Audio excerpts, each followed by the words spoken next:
नमस्कार, आप देख रहे हैं न्यूज़ 24। मैं हूं विप्रेश माथुर। सबसे बड़ी खबर का रुख कर लेते हैं। बुलडोजर एक्शन पर सुप्रीम कोर्ट में सुनवाई शुरू हो चुकी है। सुप्रीम कोर्ट ने कल तोड़फोड़ पर रोक लगाई थी। 2 जजों की बेंच मामले की सुनवाई इस वक्त कर रही है। कल सुप्रीम कोर्ट ने यथास्थिति बनाए रखने का आदेश दिया था।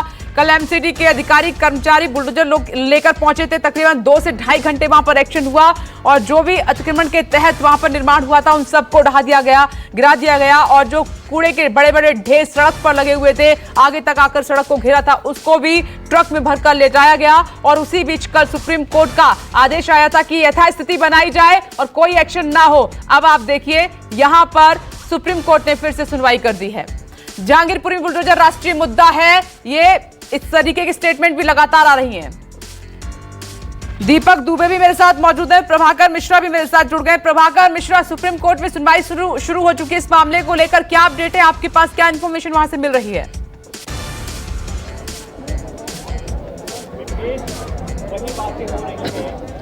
विपनेश, वही बातें हो रही हैं जो होनी चाहिए।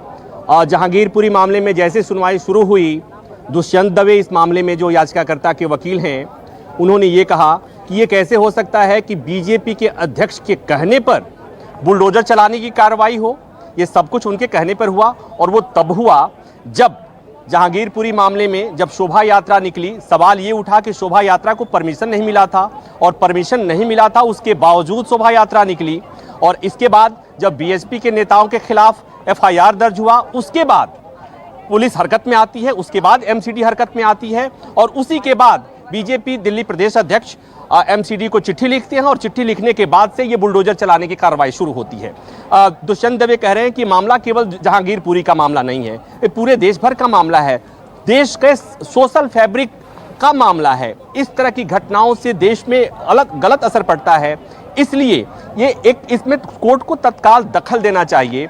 सुप्रीम कोर्ट ने पूछा कि ये कोई उन्होंने कहा कि ये राष्ट्रीय महत्व का मसला है। सुप्रीम कोर्ट ने कहा कि इसे आप राष्ट्रीय महत्व का मसला कैसे कह सकते हैं, ये तो दिल्ली का मसला है, जहांगीरपुरी का मसला है। उस पर इन्होंने कहा, दुष्यंत दवे ने कहा कि माय लॉर्ड, ये राष्ट्रीय महत्व का मसला इसलिए है कि इससे देश के सोशल फैब्रिक का महत्व वो जुड़ा हुआ, सोशल फैब्रिक से जुड़ा हुआ मसला है। तो कुल मिलाकर ये साथ ही साथ उन्होंने ये भी कहा कि सुप्रीम कोर्ट के आदेश के बावजूद बुलडोजर चलता रहा और ये सबने देखा कि कल 10:50 पर सुप्रीम कोर्ट ने स्टेटस को का ऑर्डर दिया था और उसके बावजूद भी करीब 2 घंटे तक जहांगीरपुरी के केवल सी ब्लॉक में, मैं एक बार फिर दोहरा रहा हूं, केवल सी ब्लॉक में बुलडोजर की कार्रवाई, एमसीडी कार्रवाई होती रही।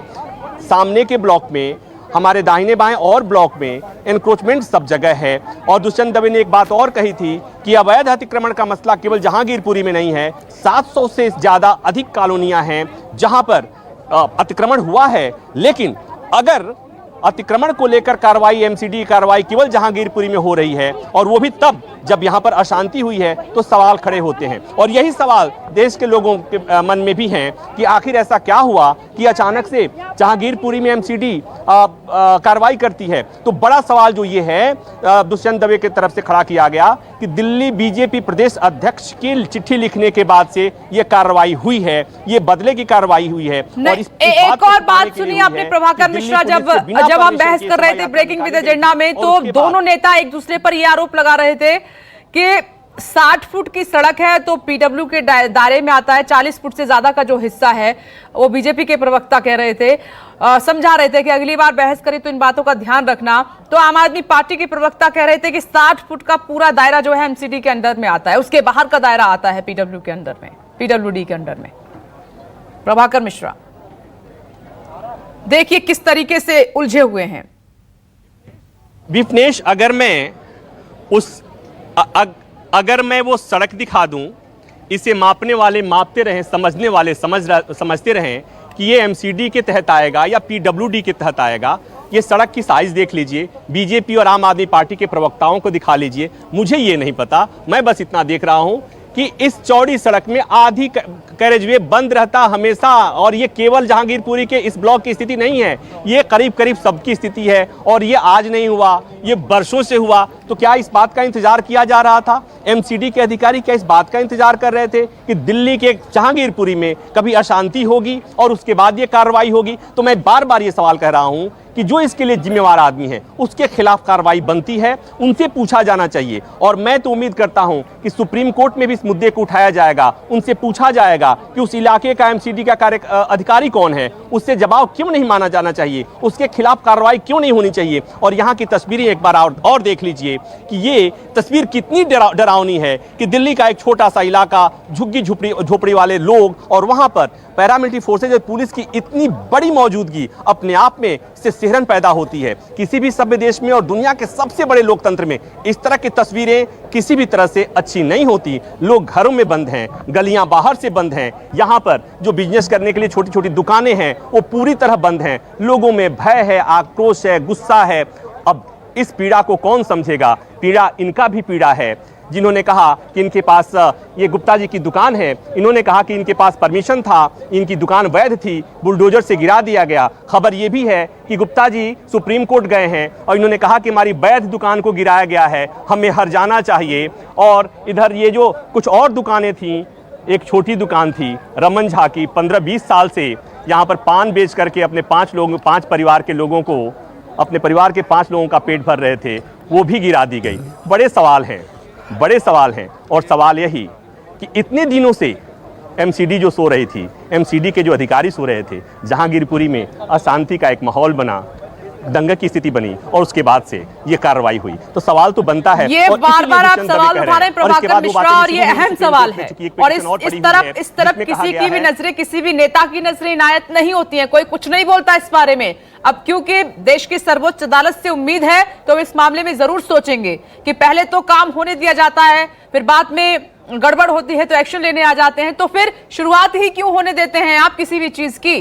जहांगीरपुरी से मेरे एक और सहयोगी मौजूद हैं, दीपक दुबे। सर्वोच्च अदालत तो इस मामले में सुनवाई कर रही है, दोनों वकील अपनी अपनी तरीके से तथ्य रख रहे हैं, लेकिन जमीनी तस्वीर क्या है वो हमें दिखाई है इस वक्त, क्योंकि सुप्रीम कोर्ट पहुंचे हुए हैं काफी लोग अपने मामले को लेकर, उनको बहुत बड़ी उम्मीद है सुप्रीम कोर्ट से।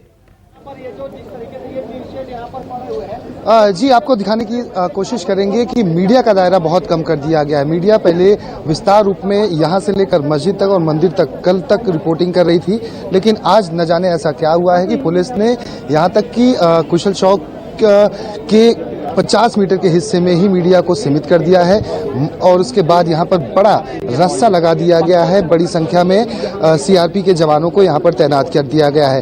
पीड़ित हमसे बात करना चाहते हैं, जैसा कि उनके शॉप को तोड़ा गया है, उनके घर के सामने के हिस्से को, जो छज्जे उसे तोड़ दिया गया है, लेकिन इतनी बड़ी फोर्स तैनात कर दी गई है कि हमें अब उस हिस्से में जाने की पूरी तरह से मनाही कर दी गई है।